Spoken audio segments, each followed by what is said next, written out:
Hi, Jenny here from a beautiful sunny spring day in Sweden. Today we're going to talk about bokashi juice. This is the liquid that you drain off from a bokashi bucket that's got a tap on it. Varies in colour. This is a reasonably typical baby shit brown colour, I would say. If you have a lot of beetroot, it'll be red. The colour can vary. The nutrients in here vary, of course, too, depending on what food you put into your bokashi bucket.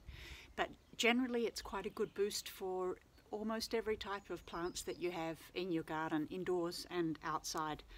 We've tested with everything we can think of over the last 10, 13, 14 years. And there's just one flower, trumpeta in Swedish, angel trumpets maybe, that doesn't seem to respond to it especially well, but basically you can assume everything does.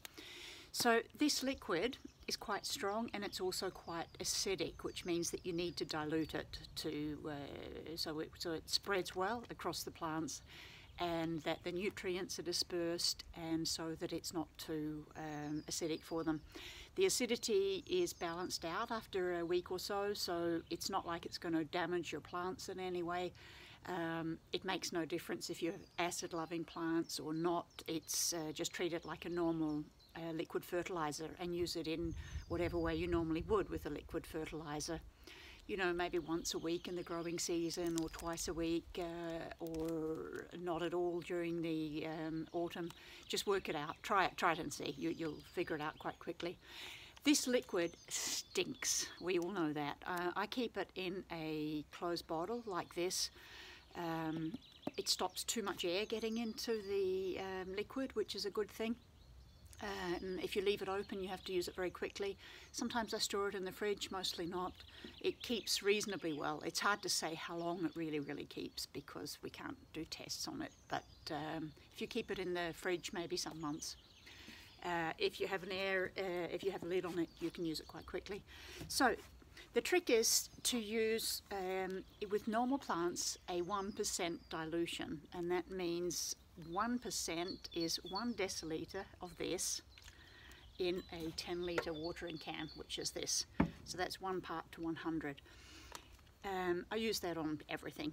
And the reason for using a watering can is that you get a really nice spread over a wider area, so the microbes are distributed fairly well.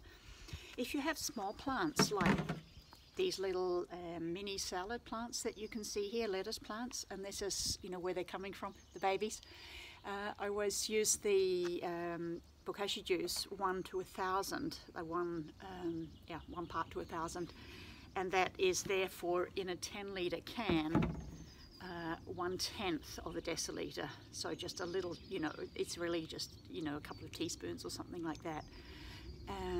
Partly because the new plants are just sensitive and you just don't want to get the acidic nutrients onto them, and you also have to be a little bit careful that they don't need too many nutrients right in the beginning when they're small.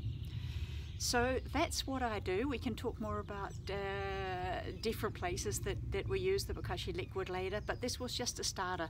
1 to 100 is your standard go-to, 1%, and 1 to 1,000 for the really little guys like this.